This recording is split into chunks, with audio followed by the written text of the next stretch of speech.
Hello and welcome to the Global Dialogue. I'm Shereen Bhan and it is my pleasure to welcome back on the program Borge Brende, the President of the World Economic Forum. He joins us here, not in Davos, but in New Delhi. Borge, it's an absolute pleasure to have you here with us. Thanks very much for your time.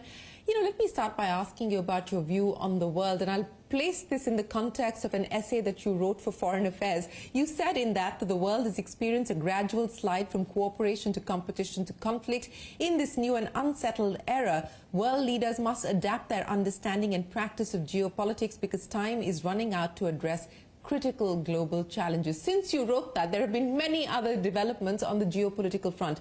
Is 2025 looking worse, more unsettling and more uncertain than 2024? So it is true that we are faced with a geopolitical recession. So the backdrop that we're seeing and moving into in 2025 is very complicated. There's also hope in 2025. We can maybe see an end of the Ukraine war. We can also maybe see that there is no further escalation in the Middle East. And even more importantly is that even with this uncertain geopolitical backdrop and landscape that we're operating in, it hasn't had that negative impact on the global economy. We still believe that there will be 3% growth next year. And of course, this is provided that not any of these conflicts escalate, so it gets out of control. There is competition, of course. You will see increased competition between the so-called G2 next year with China and US, especially after 20th of January, when President Trump will enter the presidency for the second time. Well, let's talk about, President Trump and his presidency and what that could potentially mean as far as the global economy is concerned. He's already threatened that there are going to be tariffs that will be imposed. There are more export controls that are likely as well. And of course, he's also said that, look, the dollar needs to continue to enjoy the kind of dominance that it does. And that's the message that he sent out to the BRICS. Now, as you look at multilateral institutions, as you look at global trade, what could the implications be of a Trump presidency? So it's not surprising that President Trump does intend to increase tariffs. That was also his policy in the first term. But what we saw in the first term is that he goes out with this, with, for example, 25% tariff on Mexico. But he says then to Mexico, if you're doing more to stop illegal immigration, and if you're doing more to stop also drugs and narcotics coming over the border, we might then renegotiate this. And I think this is what we will see more of, like deal making related to the tariffs. We also know that the US economy is doing exceptionally well. It is almost growing 3%, and we're also seeing that they are benefiting very much so from the new technologies. The big companies are all there. Yeah, and we know from the platform economy that the winner takes it all. Will that be also the case for the Gen AI companies? And he is operating from a view of, from a situation where US is very strong. They're 27% of the global economy with 5% of the global population. Well, yes, the U.S. economy has continued to be resilient through the Biden presidency and, of course, as we look at what the Trump presidency is potentially going to mean. But, you talked about having some hope that there could potentially be a resolution as far as the Ukraine conflict is concerned. What are you pinning that hope on? Is it on the back of what you believe President Trump is going to be able to do in getting a deal going between Ukraine and Russia? What are you placing that hope on, of a de-escalation or perhaps even a resolution? Every war has to end, though, sooner or later. It's 3 years, and there's 700,000 Russian soldiers that are killed or wounded. We know that the Russian economy is in a very dire situation. Almost 40% of their economy is now a war economy. They made some gains on the ground lately, but at a high cost. The plan was to take Ukraine in a week. That didn't work out, so it's taking time. So I do think that there might be a window for an understanding for peace next year. Let's see, but that would be very helpful. I also think that the Iran situation is probably easier to handle now because Iran is also relatively weakened because of what has happened with Hezbollah and with Hamas. And also they lost a lot of their anti-air missiles, air defense during the latest attacks. That they had S-300s and there are less of them now. So maybe they also will be more in a negotiating mood because they want to avoid, I think, further restrictions and sanctions from a Trump administration. Well, we certainly hope that there is a de-escalation and, in fact, a resolution across both of these conflicts. But I also want to get your view on what's happening in Europe, because it really looks like Europe is in a state of disarray at this point in time. We know what's happened in France with the no-confidence motion against the government. Germany facing both its political crises as well as its economic crisis at this point in time. You know, what's the prognosis? What's the outlook as far as Europe is concerned? Europe is mixed. At the same time as you have quite a slowing of the German economy, and it is the largest economy, you have Spain having the fastest economic growth of any of the OECD countries now. And we're also seeing Greece is coming back, and some European countries are not doing that badly. For example, Poland. I think Germany is going through a structural change because they used to buy cheap Russian gas, export it expensive to China, and that is now changing. And you're also seeing that because of the electricity prices, there are industry moving out of Germany. But I think that Germany has a strong industrial base. And I don't think one should underestimate Germany's way of doing a comeback. Year 2000, they were also the sick man economically of Europe, and it took them 4 or 5 years with reforms, and they came back. Also in democracies, it does happen that there is political turmoil. Difficult now after Barnier got a no confidence vote, so President Macron will need to find a new prime minister and get the budget through. That situation is very complicated. It's almost like an impasse.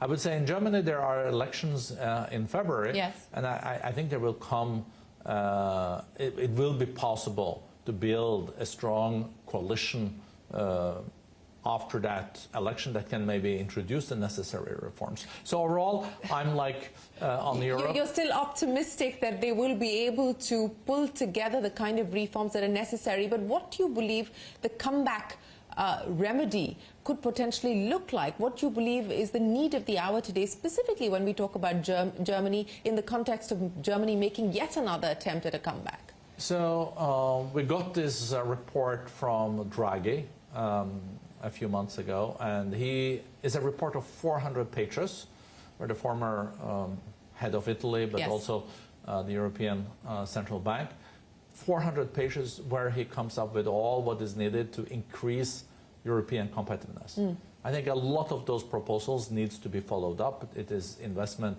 in R&D, it's infrastructure, but it's also getting rid of unnecessary red tape. A lot of suggestions on how Europe can do a comeback. And Europe has shown that in the past, though. For example, in 2012, everyone's speaking about, oh, Greece was bust. And now they're a very competitive economy. 2013, there was this discussion that the euro wasn't a reliable currency. Today, euro is the second most important currency in the world after the US dollars, and 20% of all trade goes through the euro. So one shouldn't underestimate Europe, but Europe has a big job to do. And of course, there are political forces on the right that is causing eruptions in the traditional system. And this is a lot based on immigration topics. As we saw in the American election, I would say there was two eyes. One was inflation, and the second was immigration. And in Europe now, I think immigration and also inflation, and people don't feel that they're better off than they were last year. Quite the contrary. So given the confluence of some of these factors that you just spoke of, is there an urgency, a sense of urgency to get some of these reforms going and get that competitive edge back? I think so, because one is also seeing more sluggish growth in Europe than, for example, in the US. Things take more time in the EU because there are so many nations that have to agree. But the strength of the EU is also still that it is 18% of the global economy. It's the largest market in the world. And if you look at life quality and also in age of talentism, where you have to attract talents, I think Europe still has things going for it. But of course, the competition is fierce, and the US is doing very well. And we do see now that companies are moving from Europe to the US, where electricity prices is 1/3, and the economy is booming. But one thing in the US that is challenging is, of course, that wealth is not trickling down. And Trump has also now promised a lot of blue-collar workers that things will get better. But let's look at how complicated things are. One are addressing now this illegal immigration. But if you look at the construction sector in the US, there's 7.5 million people that work in the construction sector. 1.5 million of these are illegal immigrants. So if they don't work in the construction sector anymore, what will happen with inflation? And what will happen with those projects? So it's a complex reality that is also facing the new Congress and the new president. Well, and often what we see as rhetoric on the campaign trail results in different actions when one is in office, but one will have to wait to see as the Trump presidency kickstarts on the 20th of January. But, you know, you talked about competition, you talked about economic recovery. Let's talk about the view on China as well. It has been a fragile recovery, and it continues to be a fragile recovery at this point in time. What's the view now on where China finds itself, and especially in the context of a Trump administration in the US, what could it potentially mean for China's engagement with the world? So there will be even more competition between US and China. But they're big. You know, China is 18% of the global economy, US is 27%. So that makes up a big chunk of what is produced globally, what is the global GDP. The competition, I think, is related to technologies. Both knows that the ones that is on top of the technology, Gen AI, will also come out as the most competitive nation.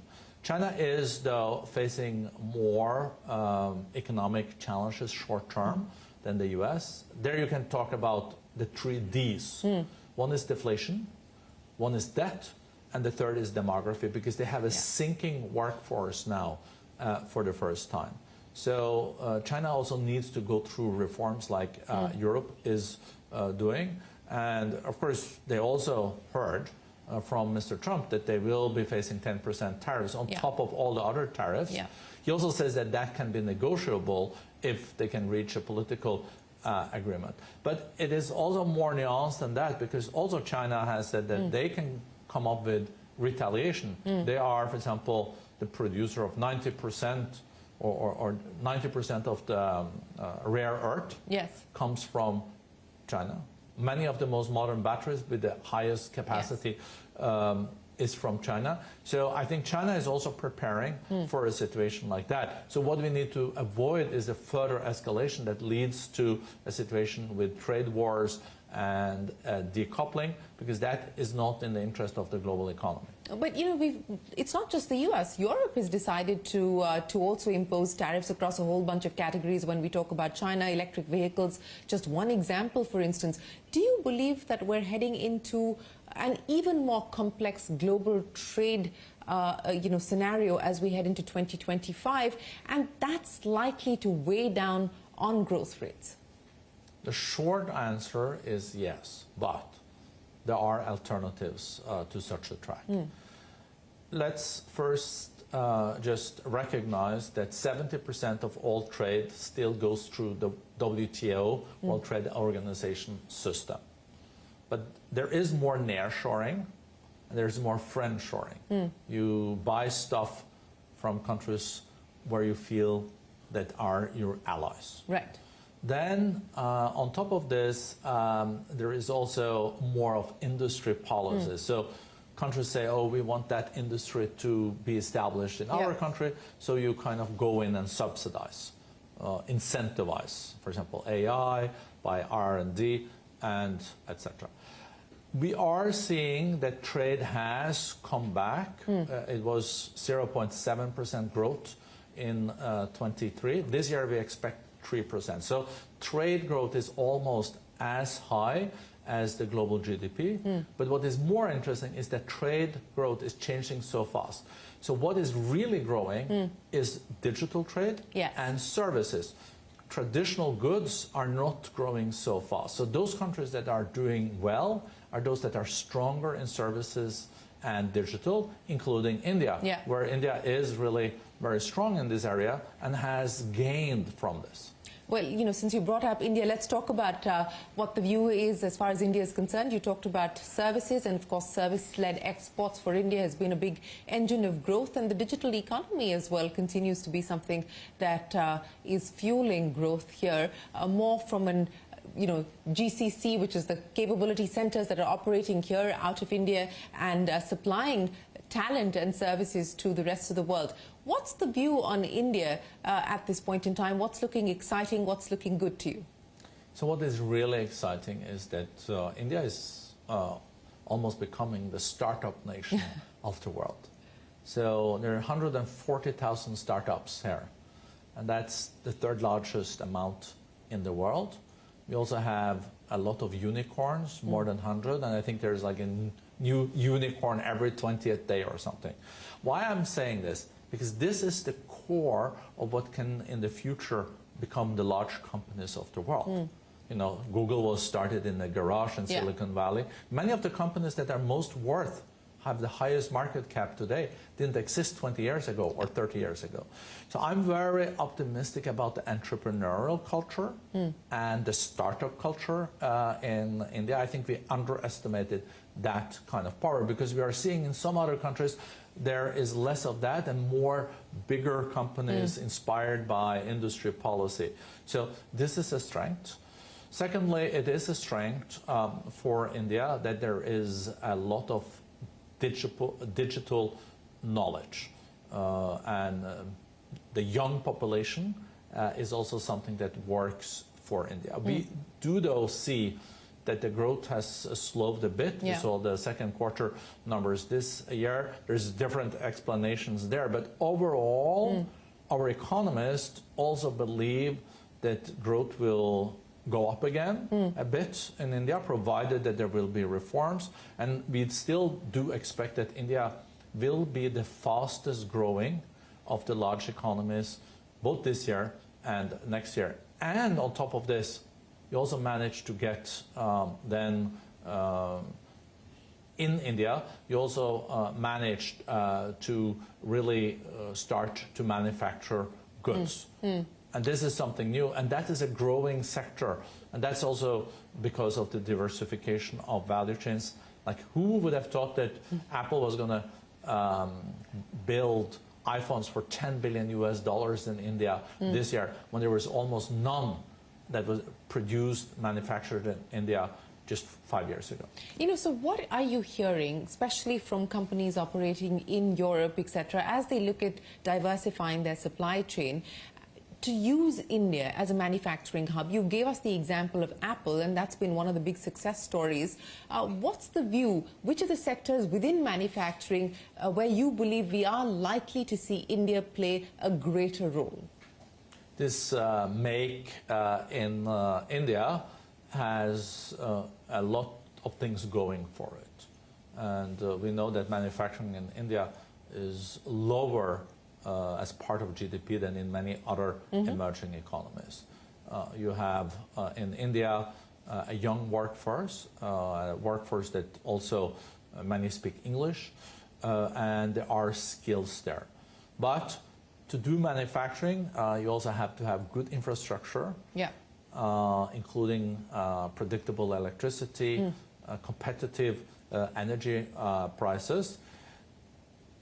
I think India is benefiting from companies then diversifying their supply chains. There will be companies in the US and Europe saying we cannot manufacture this here in Europe or in the US, but we can set up also plants in India, as we have done in Vietnam previously. So I think that's part of, that's an opportunity for India. I still think, though, that the biggest strength of India is the fact that where the demand is really increasing is on services and digital trade. And there, India has comparative advantage. But, for example, on pharmaceuticals, India is already strong. So that's a form of manufacturing, too. And I think that's a very strong area that is also growing.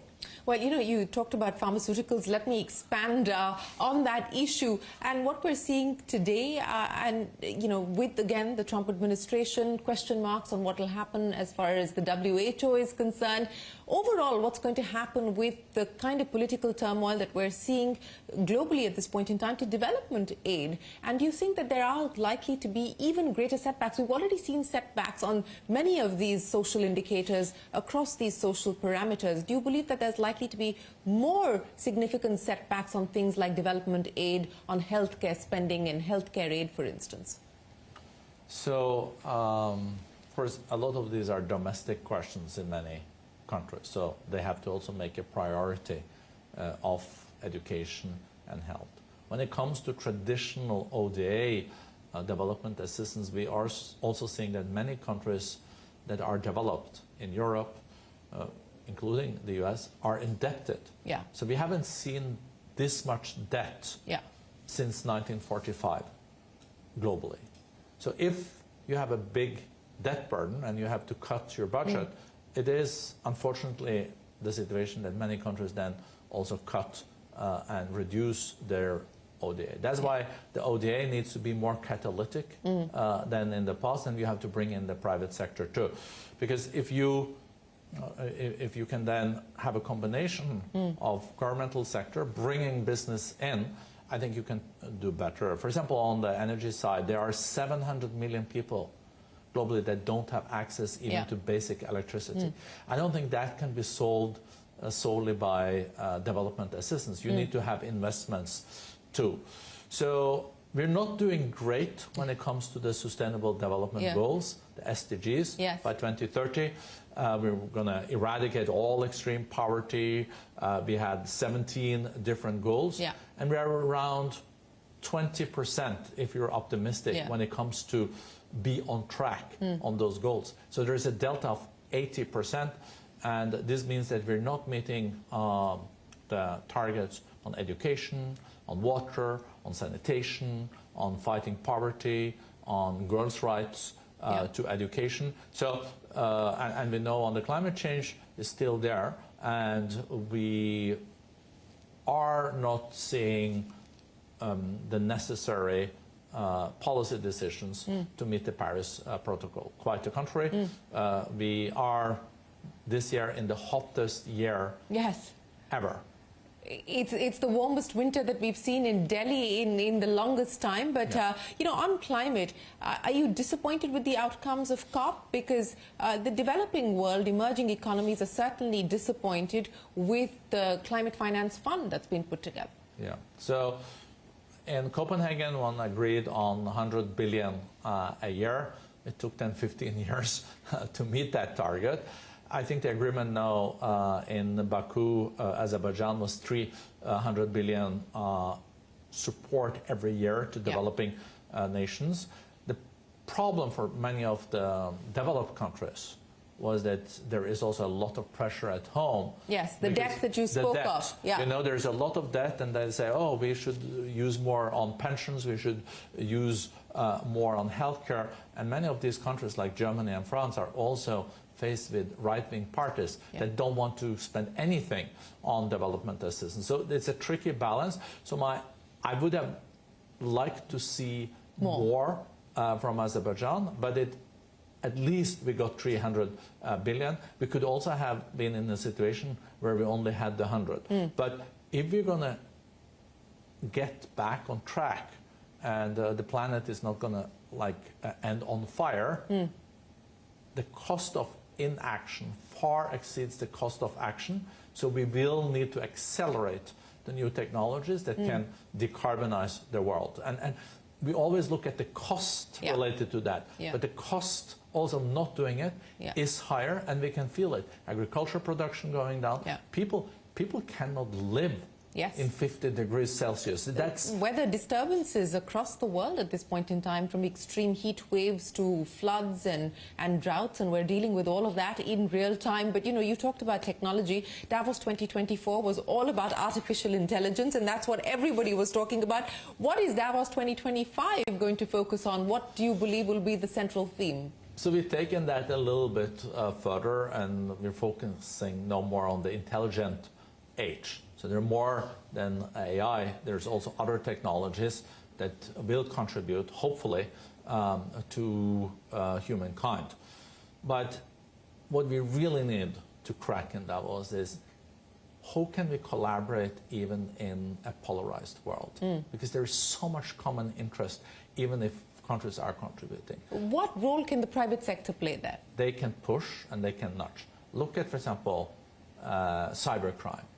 Every year, $2 trillion are lost because of cybercrime. I think both US and China should have in a common interest to fight this.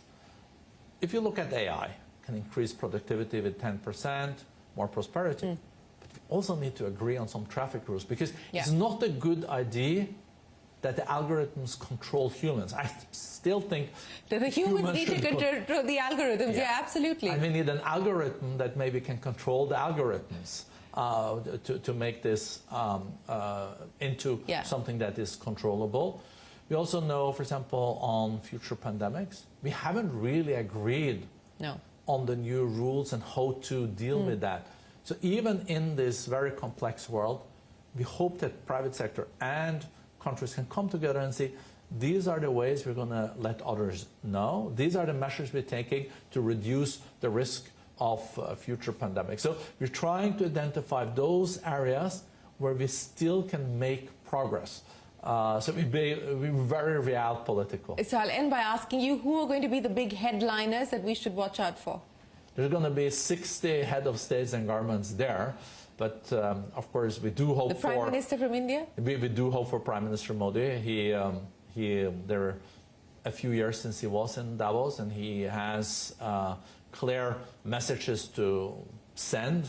India is the fastest growing of all the large economies in the world. But we will also have great participation from the rest of the world. But we would like to see a real broad footprint from India in January. Well, look forward to seeing you in Davos, Borge. It's always a pleasure. Thanks very much for joining us here on the Global Dialogue in India. Appreciate your time. Thank you so much. I'm looking forward to seeing you in the snow. Absolutely. With that, it is time for us to wrap up this edition of the Global Dialogue. From all of us here on the team for now, goodbye and many thanks for watching.